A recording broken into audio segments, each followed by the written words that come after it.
YouTube যদি ভিডিওটা আপনার কাছে পৌঁছে দিয়ে থাকে তাহলে অবশ্যই আপনি ভিডিওটা দেখবেন। ধরুন আমি এবং আপনি কোনো একটি জায়গায় বসে দুজন মিলে সিনেমা দেখছি এবং সিনেমাটা প্রায় অর্ধেক দেখা কমপ্লিট। অর্ধেকটা দেখার পর আমি কি করলাম, পুনরায় প্রথম থেকে ভিডিওটা চালালাম। আপনার মনে প্রশ্ন জাগবে যে আমি কেন পুনরায় ভিডিওটা চালালাম? হয়তো কোনো কারণে আপনি হয়তো বললেন না, ভাবলেন যে হয়তো স্যারের ভালো লেগেছে সেই জন্য দেখছে। কিন্তু দেখা গেল আবার আমি অর্ধেকটা দেখার পর পুনরায় রিপিট করলাম। আপনি কি দেখবেন? না, দেখবেন না। আপনার দেখার ইচ্ছা থাকবে? না, থাকবে না। আপনার রাগ হবে। তার সাথে সাথে কি হবে, যে ঘটনাগুলো দেখেছেন আপনি অটোমেটিক্যালি কিন্তু আপনার প্রায় মুখস্থ মতো হয়ে গেছে এবং কার পর কি সিকোয়েন্স হবে অটোমেটিক্যালি আপনার ব্রেন রিড করে ফেলেছে। আবার যদি আমি ধরুন আপনাকে এই ভিডিওটাই প্রথম দিকটাতে না দেখিয়ে হঠাৎ করে শেষ অংশটা দেখানো শুরু করলাম, আপনার ভাল লাগবে? ভাল লাগবে না। কারণ একটা সিকোয়েন্স নেই। কি জন্য কি হলো পুরো বিষয়টাই বুঝলাম না। হঠাৎ করে এন্ডিংটা দেখা শুরু করলাম। তেমনটা হয় না ঠিক। অর্থাৎ আমাদের মস্তিষ্ক একটা নির্দিষ্ট দিশায় কাজ করে। অর্থাৎ আমরা ধারাবাহিকতা বেশ পছন্দ করি। কোনো একটা বিষয়ের ওপর ধারাবাহিকতা। হতে পারে সেটা নেগেটিভ চিন্তা, হতে পারে সেটা পজিটিভ চিন্তা। যে কোনো ধরনের চিন্তা। এবার নেগেটিভ বা পজিটিভ চিন্তার এই যে ভাগ দুটো আছে, এটা কিন্তু আমরা অ্যাকচুয়ালি করি। কোনো একটি ব্যক্তি, যে ব্যক্তিকে আপনি নেগেটিভভাবে দেখেন, যে ব্যক্তিকে আপনি আ আপনার অন্যান্য মানুষের সাথে মানুষকে যেভাবে দেখেন সেইভাবে দেখেন না, অন্য রকমভাবে দেখেন। সেই ব্যক্তিকে আমি হয়তো পজিটিভভাবে দেখি। আবার আমি যে মানুষটাকে পজিটিভভাবে দেখি, সে মানুষটাকে অন্য লোক আবার হয়তো নেগেটিভভাবে দেখে। আবার অন্য লোককে আমি একটাও নেগেটিভভাবে দেখছি, আপনি হয়তো তাকে পজিটিভভাবে দেখছেন। দেখুন, প্রত্যেকটা চিন্তাভাবনাকে আমরা নেগেটিভ বা পজিটিভ বলি। অ্যাকচুয়ালি এটা ঘটনা। এই ঘটনাটাকে আমরা বিভিন্নভাবে তার অর্থ দিই।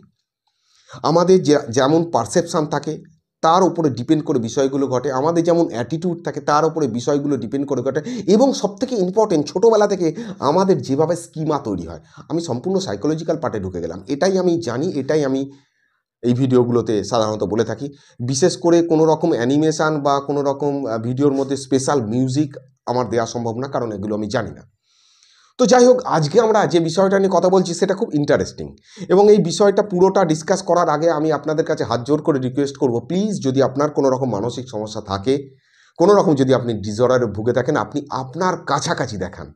এবং আপনার কাছাকাছি যে কোনো আপনি সাইকিয়াট্রিস্টের সঙ্গে কথা বলতে পারেন, দেখাতে পারেন। আপনার কাছাকাছি হসপিটালের মনোরোগ বিভাগে দেখাতে পারেন, সেটা যদি সরকারি হসপিটাল হয় সম্পূর্ণ ফ্রি। আপনি কাছাকাছি কাউন্সিলিং করান, কাছাকাছি যে কোনো ডাক্তারবাবুর সঙ্গে পরামর্শ করুন। হোমিওপ্যাথি ডাক্তারবাবু আছে, তার সাথে পরামর্শ করতে পারেন। যোগা করুন, প্রাণায়াম করুন, এক্সারসাইজ করুন, মেডিটেশান করুন, আপনার কাজে ব্যস্ত থাকুন। কিন্তু অনেকেই আমাকে লিখে পাঠায় যে স্যার হেল্প করুন। আমি এখানে আপনাকে কিচ্ছু হেল্প করতে পারবো না। আপনার শুনলে হয়তো খারাপ লাগবে, কিন্তু এটাই বাস্তব। আমি আপনাকে সঠিক ইনফরমেশান দিতে পারি, এর থেকে বেশি কিচ্ছু দিতে পারবো না, এবং এটাই আমি দেওয়ার চেষ্টা করি। তো আসুন আমরা একটা গল্পের মাধ্যমে বিষয়টা একটুখানি জানার চেষ্টা করি, বোঝার চেষ্টা করি আমাদের আশপাশে কী ঘটছে বা আমরা কীভাবে বিষয়গুলোকে দেখছি। বিখ্যাত এক রাইটার, যিনি রাশিয়ান, ওনার নাম হচ্ছে লিও টলস্টয়। তো টলস্টয় একটি গল্প লিখেছিলেন, তারই একটা ছোট অংশ আপনাদের সঙ্গে শেয়ার করি, ভালো লাগবে আপনাদের খুব, এবং এটা আমারও খুব ভালো লেগেছে, আমাকেও বেশ প্রভাবিত করেছে। তো এক রাজা যার মনে ৩টে প্রশ্ন ঘুরে বেড়ায়, একজন রাজা যার মনে ৩টে প্রশ্ন ঘুরে বেড়ায়। এবার এই ৩টে প্রশ্নর সে সঠিক উত্তর খুঁজে পায় না। দেখুন, আমাদের মনের মধ্যেও কিন্তু মানে কন্টিনিউ বিভিন্ন রকম প্রশ্ন ঘুরে বেড়ায়। যাদের ডিসঅর্ডার থাকে তাদের তো প্রশ্নের পর প্রশ্ন, এবং তার প্রশ্নটা সমাধান করার সে চেষ্টা করে। আদৌ যে প্রশ্নটা সমাধান করার চেষ্টা করছে সেটা কোনো সিরিয়াস প্রশ্নই নয়, কিন্তু তার একটা অভ্যাস তৈরি হয়ে গেছে। তো যাই হোক, রাজার মাথায় প্রশ্ন ৩টে ঘুরে বেড়ায়, এবং রাজা এই ৩টে প্রশ্নের জন্য কি করেছে, তাদের যত মন্ত্রী ছিল সবাইকে নিয়ে ডেকেছে, যত জ্ঞানী গুণী মানুষ ছিল সবাইকে ডেকেছে। ৩টে প্রশ্ন কী কী? প্রথম প্রশ্ন, আমাদের সবথেকে ইম্পর্টেন্ট কাজ কি? দ্বিতীয় প্রশ্ন, যদি কখনো সমস্যা হয় তাহলে আমরা কোন মানুষের কাছে অ্যাডভাইস নেব? এবং তৃতীয় প্রশ্ন, কোনো কাজ করার পারফেক্ট টাইমিংটা কি? তাহলে ৩টে প্রশ্ন হলো। প্রথম প্রশ্ন, যে আমরা সবথেকে ইম্পর্টেন্ট কাজ কোনটা করব? দ্বিতীয় বিষয় হচ্ছে, যদি আমরা সমস্যায় পড়ি তাহলে কোন মানুষটার কাছে আমরা যাব অ্যাডভাইসের জন্য? এবং তৃতীয় প্রশ্ন হচ্ছে, আমার কোনো কাজ করার পারফেক্ট টাইমিংটা কী? তো ৩টে প্রশ্ন শোনার পরে সবাই গুলিয়ে ফেলেছে, যেমন আপনি গুলিয়ে ফেলছেন, খুব স্বাভাবিক ব্যাপার। তার পারফেক্ট উত্তর কিন্তু সবার কাছ থেকে আশা করছেন উনি, কিন্তু তারা কেউ দিতে পারছে না। তো রাজাকে বলেছে যে দেখুন আমাদের দ্বারা তো সম্ভব হচ্ছে না। তো এর কাছে এই আপনার রাজত্বের ঠিক শেষের দিকে একজন ফকির মানুষ থাকেন এবং উনি একটি গাছের নিচে থাকেন। উনি নিজেই চাষবাস করেন, নিজেই খাওয়া দাওয়া করেন। ওনার কাছে গ্রামের লোকজন, এলাকার লোকজন যায় সমস্যা নিয়ে সমাধানের জন্য। ওনার কাছে আপনি যেতে পারেন, উনি যদি পারেন। উনি খুব জ্ঞানী ব্যক্তি। তো রাজা বলেছে ঠিক আছে, এর উত্তরও আমাকে খুঁজতে হবে। সারাদিন ধরে পাগলা হয়ে আছি আমি, ঘুমোতে পারছি না, শুতে পারছি না। তো চলো উত্তর খুঁজতে যাই। তো সৈন্যবলকে নিয়ে উত্তর খুঁজতে গেছে। তো যখন তার এলাকাতে গেছে, মানে ওনার বাড়ির সামনে গেছে, তো রাজা বলেছে যে সৈন্যদেরকে যে আশেপাশে পুরো থাকতে, ওনার কাছাকাছি না যেতে। তো আশেপাশে সৈন্য তাকে ঘিরে আছে দূর থেকে, কারণ রাজা সিকিউরিটি মেন ফ্যাক্টর। তো গিয়ে দেখছেন যে যে ওই ফকির মানুষ যিনি আছেন তিনি হাল চালাচ্ছেন। তো বলেছেন যে গুরুদেব আপনার সঙ্গে আমি একটুখানি কথা বলতে চাই। তো উনি দেখছেন যে চাষ করাচ্ছে, হাল চালাচ্ছে। তো বলছে বলো, ওখান থেকেই বলছে বলো। তো আরও অনেক লোক আশেপাশে বসে আছে। তো উনি বলেছেন 3টে প্রশ্ন। তো 3টে প্রশ্ন বলার পরে উনি ওনার মতো হাল চালাচ্ছেন। 3টে প্রশ্ন শোনার পরে মাথাটা নাড়িয়েছে। তো ন্যাচারালি কী হয়, আমরা কোনো একটা কেউ প্রশ্ন করলে আমরা তার উত্তর দিই, কিন্তু উনি কোনো উত্তর দিচ্ছে না। উনি হাল চালিয়েছে। হাল চালাতে চালাতে রাজাকে ডাকছে। রাজা গেছে, রাজাকেও বলছে যে চালাও, ঠেলতে শুরু করে দিয়েছে। ঠেলে নিয়ে এসে চাষবাস হয়ে গেছে। সন্ধেবেলা এসে বসেছে। সন্ধেবেলা বসার সাথে সাথে দুনিয়ার লোকজন সব ভর্তি হয়ে গেছে, বিভিন্ন রকম সমস্যা নিয়ে তার কাছে আসছে এবং তিনি খুব হেসে মানুষকে জবাব দিচ্ছে। রাজা ভাবছে ইরে বাপরে, এই লোকজনের এত সমস্যা ভাই, আর আমি 3টে সমস্যা নিয়ে পড়ে আছি। যে যাই হোক, 3টের উত্তর তো আমার জানার দরকার। আমরাও যেমন ভেবে থাকি যে সমস্যাটা আমারই, পৃথিবীতে আর কারো সমস্যা নেই। অ্যাকচুয়ালি তেমন না, সমস্যা সবারই। ভাই আমার ঘাড়ের 3টে হাড়ের প্রবলেম আছে, কোমরের 3টে হাড়ের প্রবলেম আছে, মাঝে মধ্যেই ব্যথা হয়। মাসে অন্তত 3-4 দিন আমার তো বেশ যন্ত্রণা ব্যথা করে। তো আমি শুয়ে থাকি, রেস্ট নেই, ব্যথা করি। তো কী আর করা যাবে, সমস্যা সবার আছে। তো যাই হোক, যেটা হচ্ছে যে এবার হঠাৎ করে দেখা গেছে যে এক ভদ্রলোক না, তার পেটেতে তীর লেগেছে। সেই অবস্থাতে সেই মানে গুরুদেবের কাছে চলে এসেছে, সেই ফকিরের কাছে চলে এসেছে, বলছে আমাকে বাঁচান। তো রাজা এবং ফকির মিলে ওই তীরকে কোনো রকমে বার করে তাকে কোনো রকমের মানে রক্ত বন্ধ করে তাকে সেবা শুশ্রূষা করে তাকে ঠিকঠাক করেছে। তো ঠিক হওয়ার পরে অনেক ব্লিডিং হচ্ছে। সেই ভদ্রলোক কী হয়েছে, শুয়ে পড়েছে, ঘুমিয়ে পড়েছে। তো ঘুম থেকে ওঠার পরে খানিকক্ষণ বাদে উঠেই রাজাকে হাত জোর করে বলছে আমাকে ক্ষমা করে দেবেন। তো রাজা তো চমকে গেছে, বলছে কী জন্য ক্ষমা করব? বলছে যে আমি অ্যাকচুয়ালি আপনাকে মারার জন্য এসেছিলাম। তো রাজা শুনে চমকে গেছে, কী জন্যে? বলছে আপনি আমার ভাইকে বেশ কিছুদিন আগে ফাঁসি দিয়েছিলেন এবং তার মৃত্যু হয়েছে ফাঁসিতে। তো সেই রাগটা আমার ছিল। তো আমি আপনাকে মারার জন্য এসেছিলাম, কিন্তু আপনার সৈন্য আমাকে চিনে ফেলেছিল এবং যার জন্য তীর দিয়ে বিদ্ধ করে দিয়েছে। কিন্তু আমার আজকে আপনার প্রতি কোনো রাগ নেই, আপনার প্রতি আমার কৃতজ্ঞতা। আপনি আমার জীবনকে বাঁচিয়েছেন।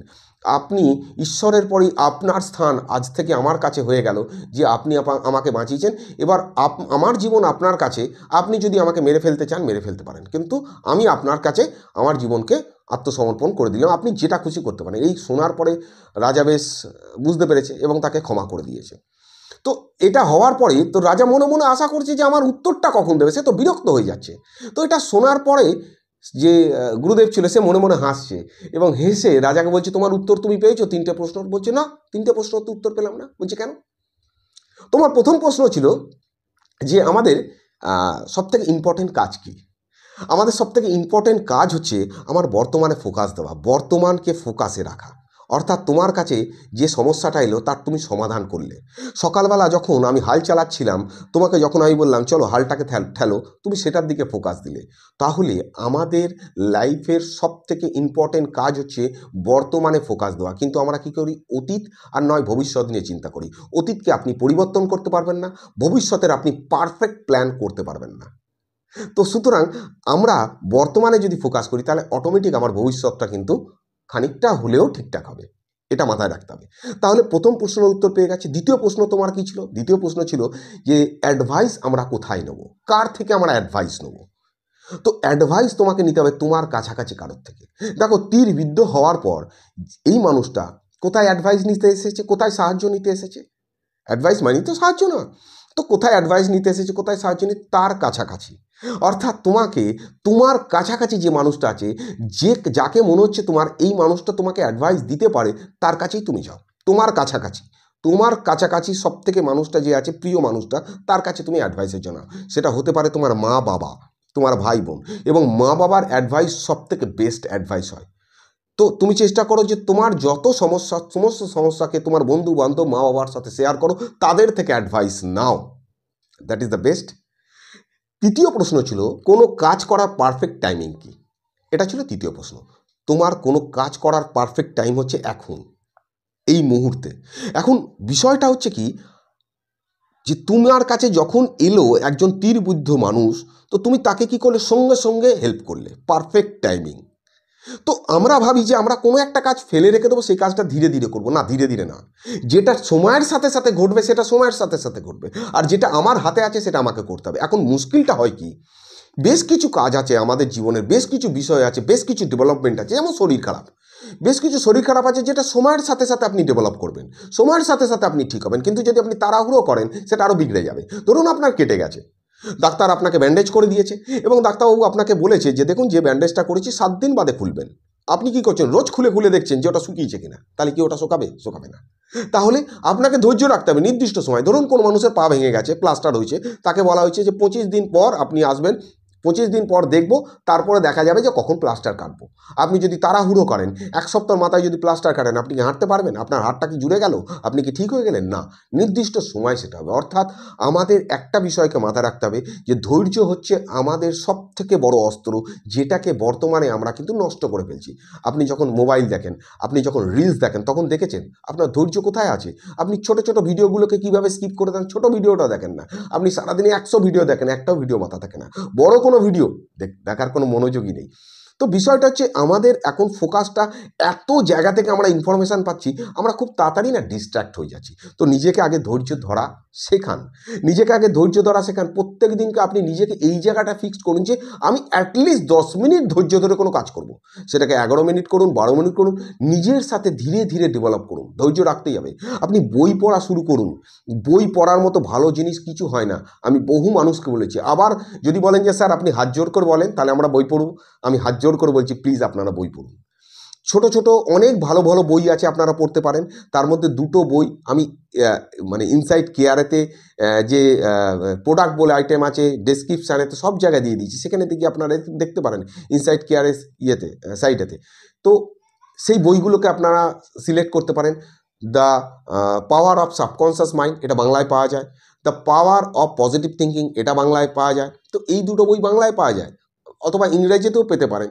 তো এখন ইংরাজি থেকে বাংলা পড়াটাও সুবিধা। আপনার গুগল ট্রান্সলেট যদি আপনি লোড করে নেন, সেখানে থেকে আপনি দেখবেন একটা ক্যামেরার অপশন আছে, সেখানেতে দিয়ে আপনি ইংলিশ টু বেঙ্গলি করলেই সেটা বাংলায় হয়ে যাবে। মোটামুটি আপনি বুঝতে পারবেন।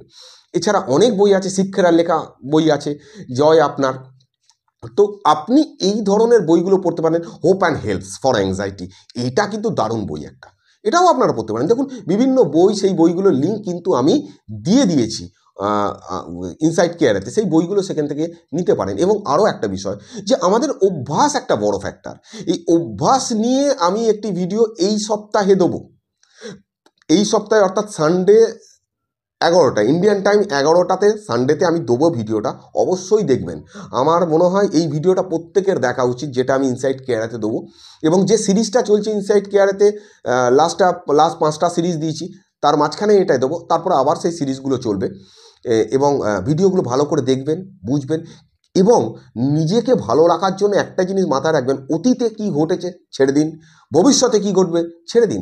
আপনি বর্তমানে ফোকাস করুন। বর্তমানে নিজেকে যত ইউজ করবেন, বর্তমানেতে আপনি যে কাজটা করছেন সেটা করুন। আপনার ডিস্ট্র্যাক্ট হয়ে যাবে মাথা, কিন্তু আপনি তাকে আস্তে আস্তে নিয়ে আসুন। কোনো হ্যাবিটকে চেঞ্জ করতে গেলে সবটা পারবেন না, ছোট ছোট হ্যাবিট চেঞ্জ করুন। আগে তো নিজেকে শুধরান, আগে নিজের একটা টাইমিং সেট করুন। সকালবেলা উঠে আমি এক্সারসাইজ করবো, কি বিকেলবেলা আমি করবো, এইটা আমি ফিক্সড। এই অভ্যাসটা আমি করবই করবো। আমি একটুখানি যোগা করবো, একটু প্রাণায়াম করবো, একটু মেডিটেশন করবো, 10 মিনিট 10 মিনিট 10 মিনিট। সকালবেলা আমি কিংবা বিকেলবেলা আমি অন্তত 20 মিনিট হাঁটবো, কি 20 মিনিট দৌড়বো, কি 20 মিনিট এক্সারসাইজ করবো। অ্যাটলিস্ট এটা প্রথমে শুরু করুন। এটা শুরু করলেই আপনার একটা নিয়ম শৃঙ্খলা তৈরি হবে। আপনি কি খাবেন আস্তে আস্তে ঠিক করুন, যে কখন খাবেন। রাত 8টার আগে খাওয়ার চেষ্টা করুন, খুব বেশি হলে 8:30 এর আগে খাওয়ার চেষ্টা করুন। রাতে 10টার সময় ঘুমানোর চেষ্টা করুন। দেখুন, যার ঘুমের প্রবলেম হচ্ছে না, এই 8টায় 8:30টার মধ্যে খেয়ে যদি আপনি 10টার মধ্যে ঘুমোতে যান, ধীরে ধীরে হয়তো 15 দিন আপনার সমস্যা হবে, তারপরে দেখবেন ঘুমের প্যাটার্নটা আস্তে আস্তে ঠিক হচ্ছে, ধীরে ধীরে ঠিক হবে। হট করে কোনো জিনিস ডেভেলপ হয় না, হট করে কোনো জিনিস চেঞ্জ হয় না। যত আপনি অস্থির হবেন তত প্রবলেম হবে। স্থিরভাবে মস্তিষ্ককে বলুন যে কি প্রবলেম, কিচ্ছু প্রবলেম নেই, যা প্রবলেম আছে সব সমাধান হয়ে যাবে। ওপরওয়ালাকে একটু ডাকুন, মন থেকে ভাবুন যে ওপরওয়ালা সমস্ত শক্তি আপনাকে দিয়েছে, সেই শক্তি আপনি ব্যবহার করছেন, তো আপনার টেনশানের কিছু নেই। নিজেকে হালকা করুন এবং আপনার যে ডেলি শিডিউল হবে তার মধ্যে মাস্ট আপনাকে যেটা করতেই হবে, 15 মিনিট ফিক্সড, আপনি সারাদিনে 15 মিনিট হাসবেন, যে কোনোভাবে, যে কোনো জায়গায়, যে জায়গায় গিয়ে আপনার হাসি পায়, হাসতেই হবে আপনাকে ভালো থাকার জন্য। Thank you very much. Next day আবার একটা বিষয় নিয়ে কথা হবে। ধন্যবাদ।